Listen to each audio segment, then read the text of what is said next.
Hello everybody. जैसा कि आप लोगों का एसएससी जीडी का एग्ज़ाम स्टार्ट हो गया है और आप लोगों की तैयारी भी अच्छी प्रकार से हो चुकी होगी, लेकिन एग्ज़ाम में क्या क्या बारीकियां की जा सकती हैं कि जिससे अगले से बेहतर किया जा सके, आज इसी मुद्दे पे हम लोग चर्चा करेंगे। तो सबसे पहले एसएससी जीडी के बारे में कुछ जान लेते हैं कि एसएससी जीडी एग्ज़ाम देने से पहले क्या करना होता है। देने जा रहे हो आप, जिनका एग्ज़ाम हो चुका है तो उनको ऑल द बेस्ट कि भाई उनका एग्ज़ाम निकल जाए, और जिनका एग्ज़ाम नहीं हुआ ये वीडियो उनके लिए खास करके है। तो सबसे पहले डॉक्यूमेंट का बहुत सा लफड़ा लड़कों के बीच में चलता रहता है, क्या ले जाएं क्या नहीं ले जाएं, कैसे क्या किसी को रिजेक्ट कर रहे हैं, बहुत सारे फेक वीडियो यूट्यूब पे पड़े होते हैं। तो डॉक्यूमेंट के लिए जान लो, आप एडमिट कार्ड निकालेंगे। अगर आपको हिंदी या इंग्लिश पढ़, जैसे आप फॉर्म अप्लाई किए, कंपटीशन तैयारी कर रहे हैं, तो आप हम समझ सकते हैं कि आप अच्छे से इंस्ट्रक्शन को समझ सकते हो। लेकिन आप फिर भी नहीं समझ सकते तो उसमें साफ साफ लिखा रहता है कि पासपोर्ट साइज़ की 2 फोटोग्राफ जो फॉर्म अप्लाई करते वक्त आपने लगाया था वो, और एक एडमिट कार्ड, चाहे आप रंगीन निकलवा लो या ब्लैक एंड वाइट, और आप एक आधार कार्ड ले जाओ, जो भी आपने मतलब अपना पहचान पत्र दिया है आप उसे साथ में ले जा सकते हो। हाँ, अगर आपके में कुछ मिस प्रिंट है या आप में कुछ गलत लिख उठा है, गलत लिख दिया गया, मिसमैच हो रहा है आधार कार्ड से और फॉर्म से, तो आपको करना क्या है कि उसके साथ आपको 10th की मार्कशीट ले जानी है, या 10th मार्कशीट की एक फ़ोटोकॉपी ले जानी है, आधार कार्ड की फ़ोटोकॉपी आप ले जा सकते हो उसके साथ। तो ये हो गई डॉक्यूमेंट की बात कि भाई एंट्री देने देंगे या ना। एंट्री होने से आप आधे घंटे पहले पहुंच जाओ सेंटर पे, 1 घंटे पहले बस। अगर बहुत ज़्यादा दूर है तो आप घर से 2 घंटे पहले निकल जाओ। सेफ अटैम्प्ट की बात करें कि जिसने भी फॉर्म अप्लाई किया है वो सभी लोग सोचते होंगे बस यही अब की बार एसएससी जीडी पार, कि इस बार अगली बार हमको एग्ज़ाम नहीं देना, इसी बार हमको सिलेक्शन लेना है। तो इसके लिए आपको एक बेहतर स्ट्रेटजी के तहत आप लोगों ने काम किया होगा इस पर, कि एक बेहतर स्ट्रेटजी बनाई होगी, रणनीति बना के आप लोगों ने तैयारी की होगी। तो इसी पे हम आप लोगों को कुछ जो विशेष बातें हैं उसे आप लोगों के साथ शेयर कर रहे हैं। जैसा कि सेफ अटैम्प्ट आप देख लें, सब लोग बोलते हैं कि इतना कर दो उतना कर दो इतना कर दो, ऐसा कुछ नहीं है भाई। पिछली बार 66% कट ऑफ गई थी, इस बार कट ऑफ कम जा सकती है, लेकिन हमको अपना टारगेट 80% का लेके चलना है। जैसे वो 80 क्वेश्चन दे रहा है तो 80 का 80% 64 होता है। तो हमें 60 क्वेश्चन से कम अटैम्प्ट करने ही नहीं है। जो हमारा सेफ अटैम्प्ट होगा वो हमको 60 क्वेश्चन अटैम्प्ट करना है। फाइनल सिलेक्शन के लिए आपको कम से कम 60 क्वेश्चन तो अटैम्प्ट करना ही होगा। अगर आप फिजिकल देना चाहते हैं या एक्सपीरियंस लेना चाहते हैं फिजिकल का, तो 50+ वाले भी बुलाए जाएंगे, मतलब 100 मार्क पे इस बार सबको बुलाया जाएगा दौड़ने के लिए, क्योंकि सीट ज़्यादा है तो 6 गुना 12 गुना ऐसे बुलाते हैं फिजिकल के लिए, 3 गुना मेडिकल के लिए। तो हाँ, आप लोग फिजिकल मेडिकल दे सकते हो, लेकिन अगर आपको फाइनल सिलेक्शन लेना है तो आपको 80% अटैम्प्ट करना ही करना है। कुछ खास बातें मैथ के लिए, जैसे मैथ में आपको सारे चैप्टर के जितने भी चैप्टर हैं सिलेबस में, सबके फार्मूले रटे होने चाहिए, और उनका अनुप्रयोग कैसे करना है, मतलब एक फार्मूले का कितनी जगह पे कैसे कैसे उपयोग किया जाता है और कितनी जल्दी से किया जाता है, इस पर आपको काम करना है। दूसरा, अगर किसी भी क्वेश्चन में आप देखने से पता चल जाता है कि कौन सा क्वेश्चन आप कितनी देर में कर पाएंगे या नहीं। अगर आपको एक क्वेश्चन में 1.5 मिनट से ज़्यादा का टाइम लग रहा है या 40 सेकंड से ज़्यादा का टाइम लग रहा है, तो आप उसे अटैम्प्ट मत करिए, क्योंकि अगला जो क्वेश्चन है वो आपको 1 नंबर देगा। हो सके वो 30 सेकंड 20 सेकंड में आपको आ जाए।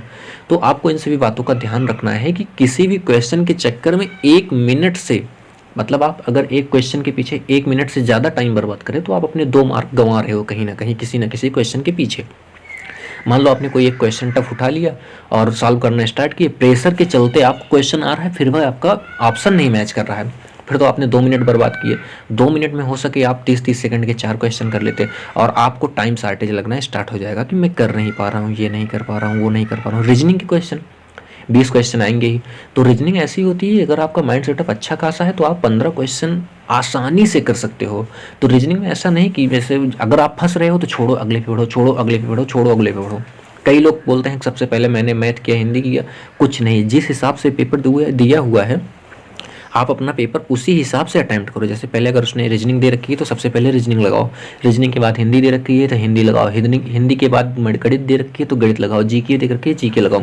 और जीके में आपको कुछ स्टैटिक जीके तो बहुत ज़्यादा ही पूछा जाता है एसएससी जीडी में। स्टैटिक जीके मतलब 3 से 4 क्वेश्चन, जैसे नृत्य उठा लेगा, मुद्रा, देश की राजधानी, राज्यपाल से क्वेश्चन उठा लेगा, और लोक नृत्य उठा लेता है, और फिर आपके जीके से काफ़ी करंट अफेयर से क्वेश्चन, और कि 9 नियुक्तियाँ पूछ लेता है, प्रधानमंत्री राष्ट्रपति से भी क्वेश्चन पूछ लेता है, और इधर पॉलिटी, जियोग्राफी, हिस्ट्री, इन सब से क्वेश्चन उठाता ही उठाता है। तो रीजनिंग में आप 15 क्वेश्चन आसानी से कर सकते हैं। हाँ, अगर बाकी टाइम बचता है, जैसे जिस क्वेश्चन में आप फंस रहे हो 2 से 3 क्वेश्चन रीजनिंग में, उसे आप लास्ट में अटैम्प्ट करो, क्योंकि रीजनिंग है वो तो आएगी, क्योंकि उसमें कोई अलग से रूल बना ही नहीं। फार्मूला, अगर आपको फार्मूला नहीं पता है लगा नहीं पाओगे।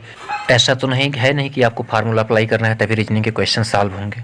तो आपको इन्हीं सब बातों का ध्यान रखना है। हिंदी तो भाई सबको आती है, जिन्होंने प्रीवियस 4 ईयर के सारे प्रैक्टिस सेट, मतलब जो सेट लगाए दिए गए थे एग्जाम के लिए 4 ईयर के, अगर आपने उनको सॉल्व किया या उनका प्रैक्टिस किया है तो आप हिंदी 20 में से 20 कर ही ले जाओगे, क्योंकि हिंदी ईजी पूछ जाती है SSC GD की। रीजनिंग के बारे में आपको बताया ही।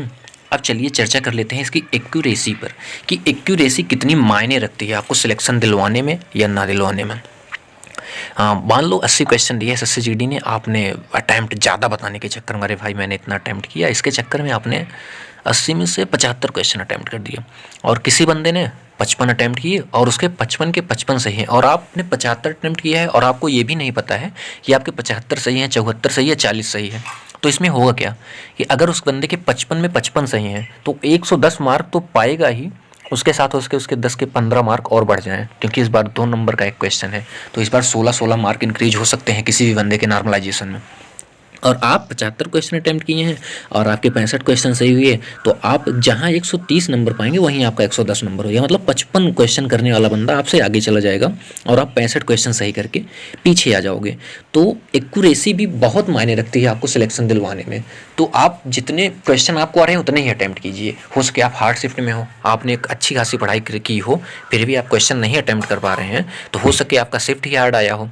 तो आप इन सब बातों की चिंता किए बगैर 100% एक्यूरेसी के साथ पेपर को सॉल्व करिए और बी पॉजिटिव रहिए एकदम एग्जाम को लेकर। ये नहीं कि होगा कि नहीं होगा इस बार, ऐसा है वैसा है, मैंने पेपर नहीं सही गया तो और भी पेपर है। SSC तो इस बार बहुत सारी वैकेंसियाँ देने के मूड में है। CHL, MTS और MTS तो 6 महीने के भीतर 2-2 एग्जाम करवा रही है। तो एकदम पॉजिटिव रहो, आपको 100% एक्यूरेसी के साथ पेपर अटैम्प्ट करना है। जय Hind, all the best, thank you.